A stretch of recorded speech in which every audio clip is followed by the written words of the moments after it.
का शीर्षक। एक भारत अनेक रियासतें, दिलों का विलय। दरबार में महाराजा सिंह सिंहासन पर, पटेल और मेनन अतिथि के रूप में। पटेल गंभीर स्वर में, राजन, आज भारत आजाद है और समय आ गया है कि धर्मगढ़ भी इस नव भारत में अपने भाग्य को जोड़े। राजा मुस्कुराते हुए, सरदार साहब, मैं आपके आदर में झुकता हूं, किंतु मेरे पूर्वजों ने यह रियासत तलवार और तेज से बनाई है। क्या यह उचित होगा कि हम इतनी पुरानी परंपरा को दिल्ली को सौंप दें? मेनन शांतिपूर्वक, महाराज, भारत कोई बाहरी शक्ति नहीं है। यह वही धरती है जिसका कण-कण आपके धर्मगढ़ की मिट्टी से जुड़ा है। यह विलय सत्ता को नहीं, बल्कि भावना को समर्पित करना है। राजा संकोच में, पर मेरे सैनिक, मेरी प्रजा, और क्या गारंटी है कि मेरी पहचान विलीन नहीं हो जाएगी? तभी अर्जुन दरबार में अनुमति लेकर प्रवेश करता है। अर्जुन, महाराज, यदि कहने की अनुमति हो तो मैं कुछ कहना चाहता हूं। राजा, बोलो अर्जुन, तुम मेरे राज्य के विद्वान और मेरे पुत्र समान हो।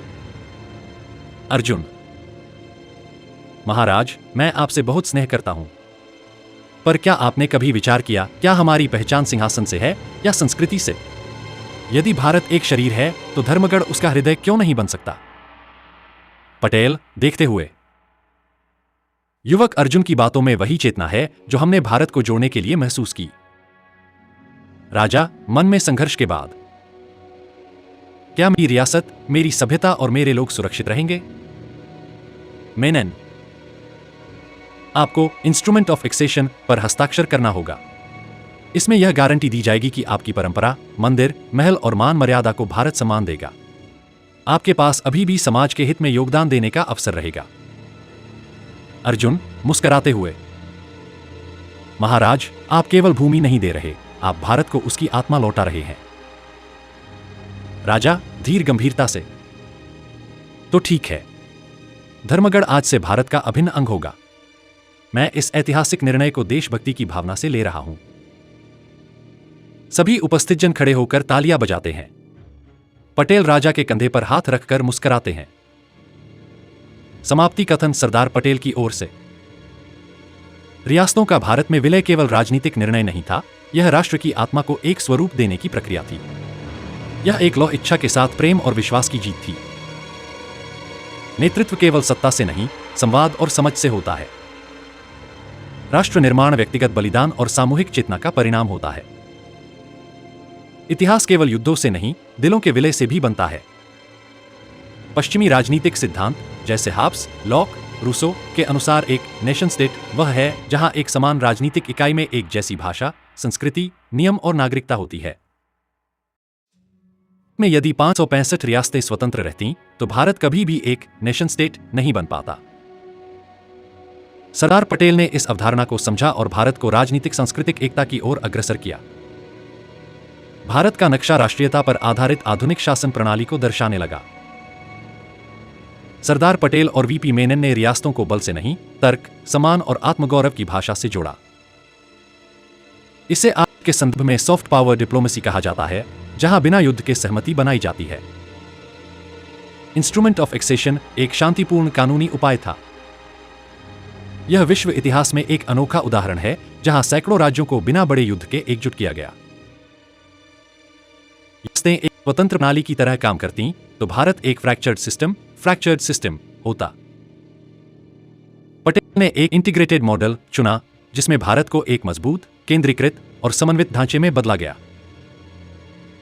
उदाहरण, आज की कंपनी मर्जर्स में भी यही किया जाता है। अलग इकाइयों को इस तरह जोड़ा जाता है कि वे एक समग्र इकाई के रूप में कार्य करें। भारत को एक संवैधानिक लोकतंत्र बनाना था, जबकि अधिकतर रियासतें एकल व्यक्ति आधारित शासन, मोनार्की थी।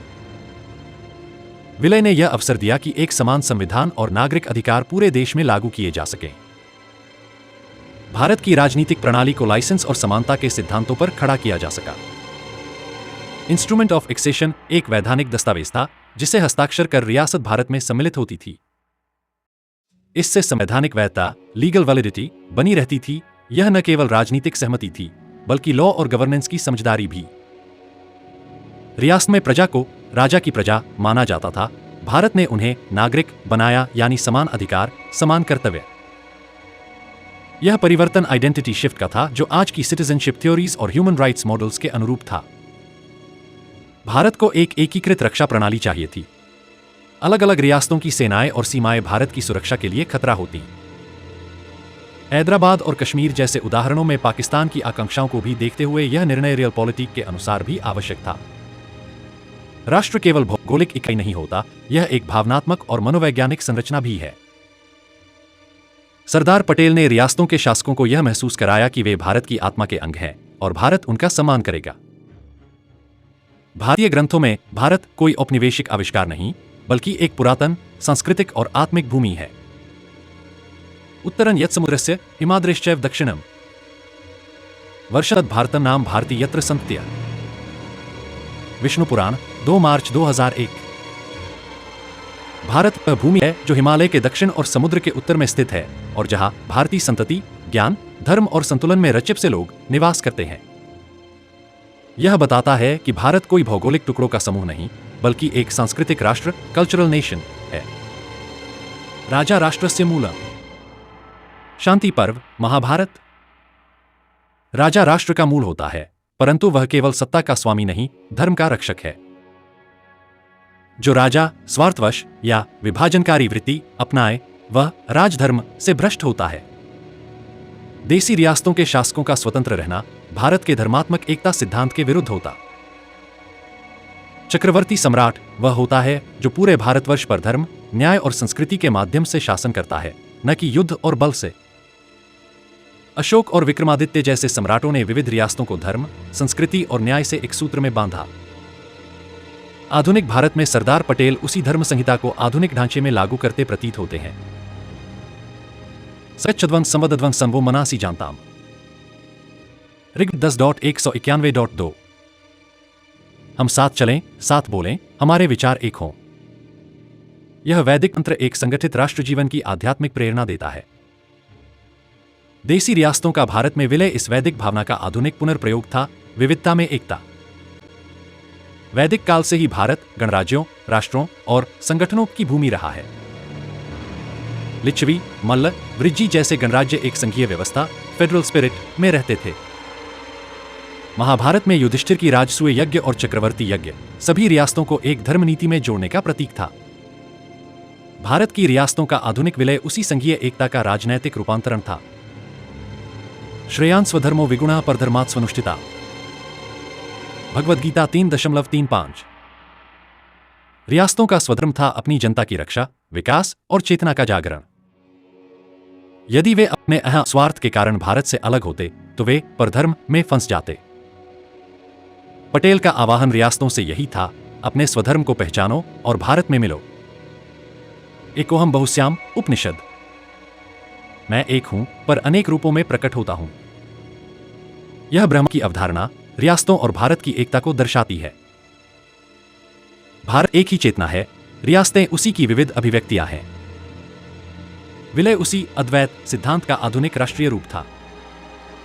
भारत विराट पुरुष, रियासतें अंग। सहस्रशीर्षा पुरुष, ऋग्वेद 10.90। भारत को विराट पुरुष की तरह देखा जा सकता है, एक ऐसा दिव्य शरीर जिसमें प्रत्येक रियासत एक अंग, ऑर्गन की तरह है। अंग अलग हो जाए तो शरीर विकल हो जाता है, वही हाल होता यदि रियासतें अलग अलग रहती। विलय अंगों का पुनः चैतन्य शरीर से जुड़ना। योग का सिद्धांत। योग समत्वम उच्यते, भगवद गीता 2.48। योग का अर्थ है जोड़ना। भारत की विविध रियासतें जैसे चेतना की बिखरी ऊर्जा थी। सरदार पटेल का प्रयास एक राजनैतिक योग साधना थी, जिसमें बिखरे हुए तत्वों को एक चैतन्य राष्ट्र में समाहित किया गया। विलय रजोगुण और तमोगुण से निकलकर सत्वगुण की ओर बढ़ना। रावण बनाम राम।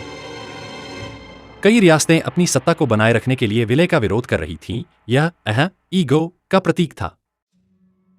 भारत एक आत्मिक राष्ट्र के रूप में उन सभी अहंकारों को समर्पण के मार्ग से जोड़ रहा था।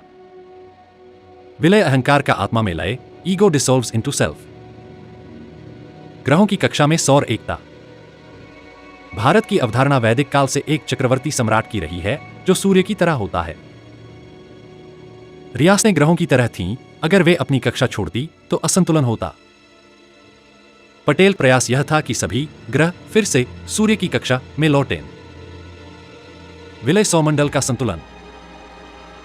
राजसूय यज्ञ, अश्वमेध यज्ञ। प्राचीन भारत में राजा राजसूय यज्ञ करता था, सब रियासतों को आमंत्रित कर उन्हें साथ जोड़ने का प्रयास। पटेल की प्रक्रिया उसी यज्ञ की आधुनिक पुनरावृत्ति थी, जिसमें राष्ट्र की पूर्णाहुति तभी मानी जाती जब सभी संकल्पित रियासतें एक साथ अग्नि में आहुति दें। विलय आधुनिक राजसूय यज्ञ की पूर्णता। भारतीय प्रतीकवाद में कमल। कमल भारतीय राष्ट्र चेतना का प्रतीक है, जो विविधता में खिलता है। रियासतें अलग अलग पंखुड़ियां थीं, पर सभी एक ही कमल के केंद्र से जुड़ी थीं। विलय उस केंद्र, राष्ट्र की आत्मा से पुनः जुड़ना। नाद से ब्रह्मा। नादोपासना से ब्रह्मा की प्राप्ति होती है। हर रियासत अपने स्वर, साउंड में बोल रही थी, अलग शासन, भाषा, ध्वनि। पटेल ने वह प्रक्रिया बनाई जिसमें ये सारी ध्वनियां एक मौन, एकता, शांति, राष्ट्र संयम में समाहित हो सकें। विलय अनेक ध्वनियों का एक सामूहिक मौन में लाए। सामूहिक चित्त का जागरण। यह विलय एक मानव चेतना का संगम था, जिसमें कोई युद्ध नहीं, बल नहीं, बस विश्वास, कर्तव्य और सम्मान था। यह संघ शक्ति की ऊर्जा थी, जो योग की, वेदांत की और स्वराज की आत्मा में बसे एक अदृश्य संकल्प से निकली। देसी रियासतों का भारत में विलय। राजनीति की नजर में अधिग्रहण हो सकता है, लेकिन प्रतीकों की दृष्टि से था। बिखरे चित्तों का आत्मा में विलय। एक आधुनिक भारत की आत्म प्रकटी।